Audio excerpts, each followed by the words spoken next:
What's happening, everybody? I wanted to talk about Terminator Dark Fate. I was lucky enough to watch it early, and I'm happy to say that this is a movie that can fit well into the first and sequel. Both films are completely iconic.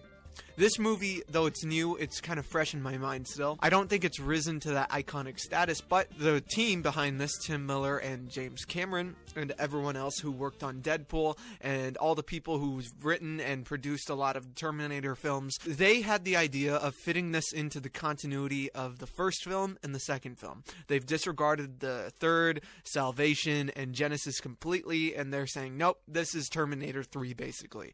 And I'm really happy to say that this really does fit as the end of a trilogy. This is Terminator 3 now. This movie deals with a lot of complex ideas in a really tight-knit action story, and I think that's the whole point. That's what it's been like since day one of the Terminator franchise. Thankfully, they're keeping it as genuine as possible, and one example of that genuinity is the rating. It is rated R. They take full advantage of that in a very James Cameron way. Obviously, this movie is directed by Tim Miller, who did the first Deadpool, which a lot of people loved, and I still love that film, which is why I thought that he would be a really good choice for this movie. I saw an interview with Tim Miller and James Cameron.